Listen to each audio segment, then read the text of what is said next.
Sayaji's sons, together with the son of Sayaji Uba Kin, were working almost around the clock, organizing the complex logistics of the tour up north.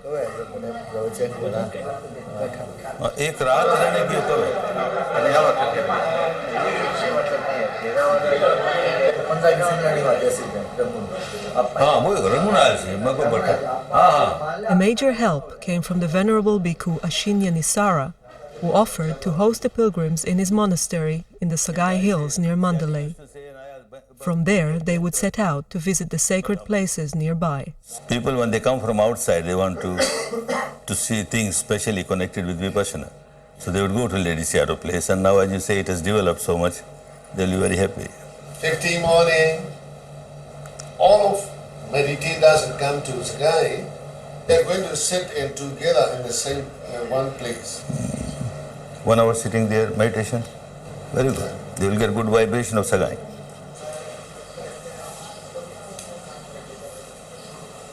This time, do not miss to see the birthplace of the Lady Sierra. How far from Moyua? Moyua to this village, 35 miles.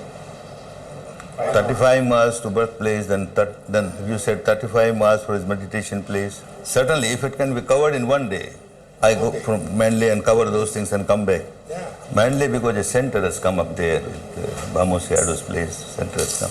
Yeah. So wherever a new center comes, it becomes my duty to stay there and generate vibration. Of course, the program is too hectic, I understand, but... Please welcome.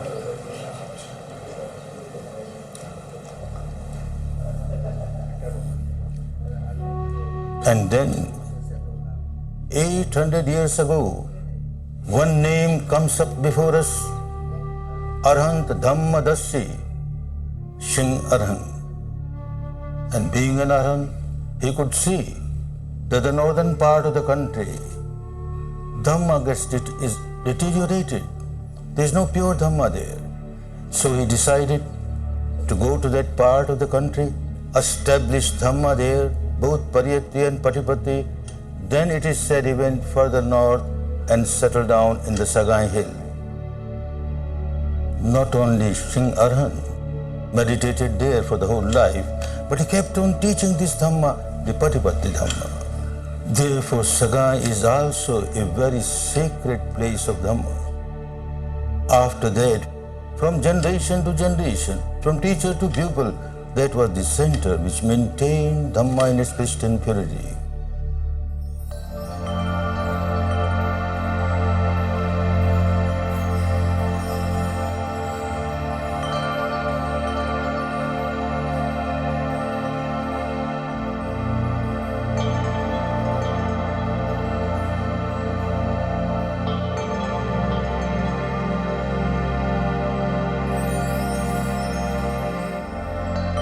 The centenary seminar in Yangon was concluded, and the Dhamma tour had set out on its way up north.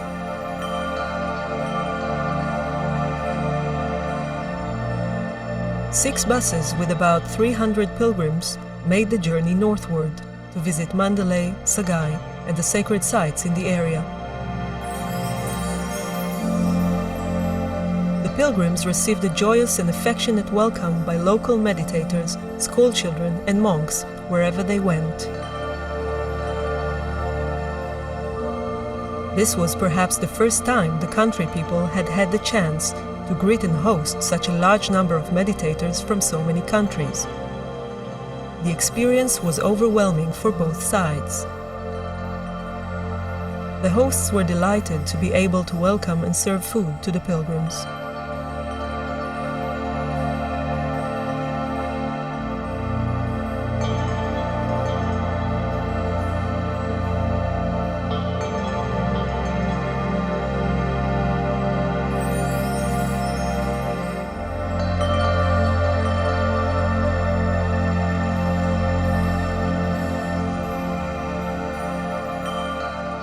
The tour had reached Mandalay, the old capital of the country, where Goenkaji paid a visit to the local Vipassana center.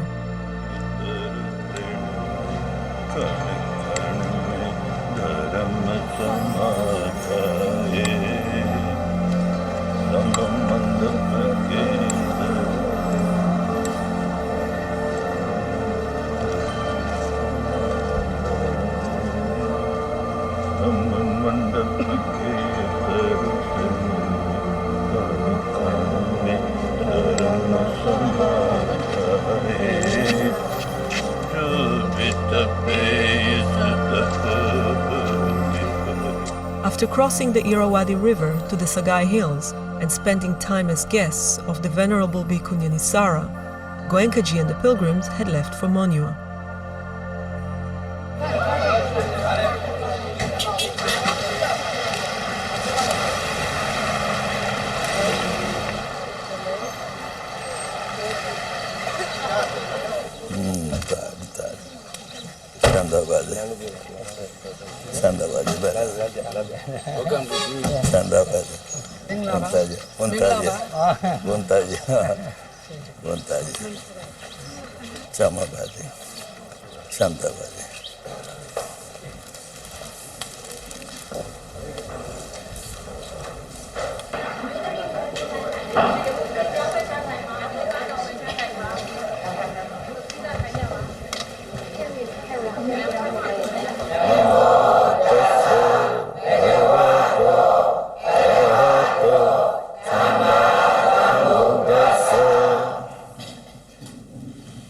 Dhamma brothers and sisters of this sacred city of Monywa, this place became all the more sacred when about 170 years ago a wonderful personality took birth here.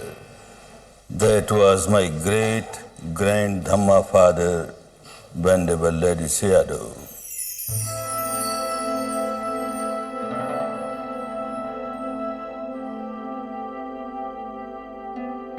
He was such a brilliant scholar of Pariyatti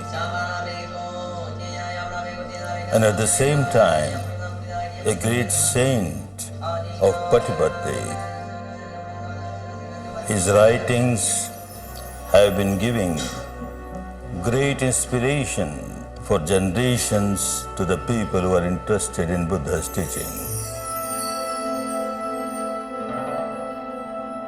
Not far from Monywa, the pilgrims crossed the Chinwan River in a fleet of boats.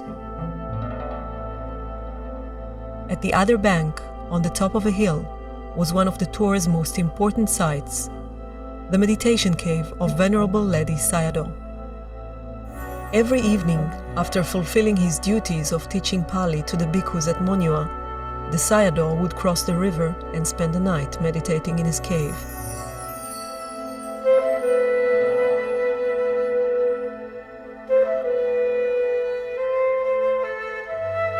He was such a far-sighted person. He could see that when 2,500 years are over, after the Buddha, Dhamma will spread around the world. So he made preparation for that. He could realize that in the countries where people have got respect and devotion towards Buddha, the monks are the proper people, they can teach. But in most part of the world, people have no respect for Buddha because they don't know anything about Buddha or his teaching. How will they learn the teaching of Buddha? If the monks go there, perhaps people will hesitate, fearing that he is going to convert us to Buddhism. So after many centuries, he started a tradition where a householder also can become a teacher. He opened the gateway for all the householders to come and practice Dhamma and Vipassana. So when they get real benefit out of this teaching, naturally the feeling of gratitude increases, and that is why in this centenary year, so many people were eager to come to this country of Dhamma and pay respect to the country, pay respect to the Sangha, just because they have tasted Dhamma, they got the benefit from the Dhamma. Therefore, we have a feeling of infinite gratitude towards this wonderful Dhamma teacher. The Venerable Ledi Sayadaw lived and taught for many years in his monastery near Monywa. Today, his successor, the 9th Ledi Sayadaw, is the abbot of the monastery. Goenkaji and the pilgrims came to pay respects to the Sayadaw, who gave them his blessings.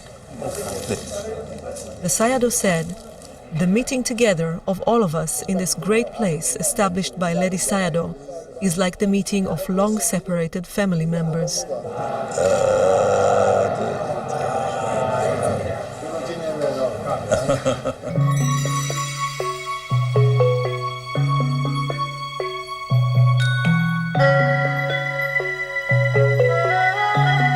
Covering hundreds of miles, Goenkaji and the pilgrims were trying to make best use of the limited time available.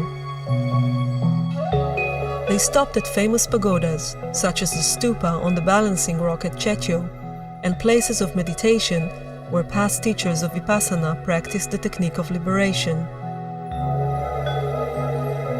In each place, Goenkaji met and paid respect to the local Sangha. A wholesome life, good for you. Public talks were organized for large audiences throughout the pilgrimage. This behavior pattern deep inside at the root level of the mind, it generates addiction.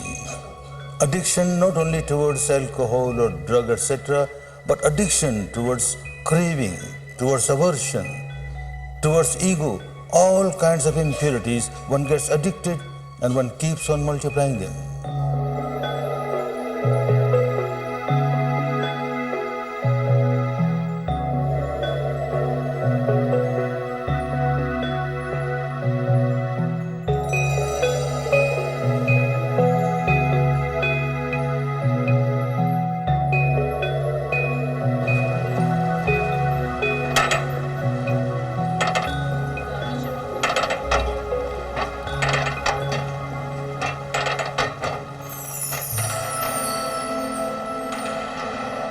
Misery is universal.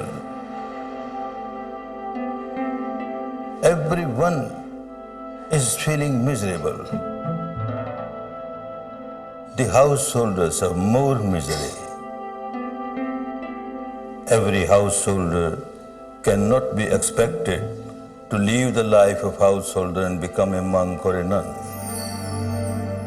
This is what Venerable Lady Sayadaw also saw. And the decision that is made was wonderful decision. It was a historical decision, and it was a very fruitful decision. He trained one wonderful lay teacher, Sayateji, to get developed in Dhamma and become a teacher of Vipassana. We remember him and pay our respect to him.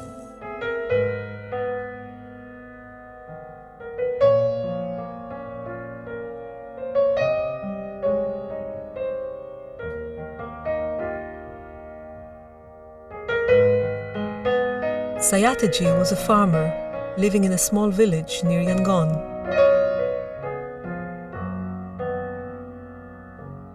As a young family man, he had experienced profound personal tragedies, which led him to undertake a spiritual quest to find a way out of his suffering. After years of travel seeking a meditation teacher, Sayataji came in contact with the saintly monk Ledi Sayadaw. He spent several years as a disciple of his beloved teacher, who encouraged him to start teaching Vipassana. Sayataji returned to his village, Pyopweji, and started a meditation center behind the family farm. The place is still there today, and Goenkaji and the pilgrims have come to pay respects and meditate there.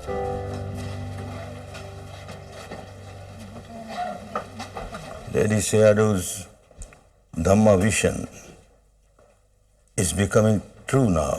Dhamma is spreading. It would not have been possible if Sayataji was not a successful household teacher. My Dhamma father, Sayaji Ubaken, personally brought me here to pay respect to this very fertile land which produces Dhamma.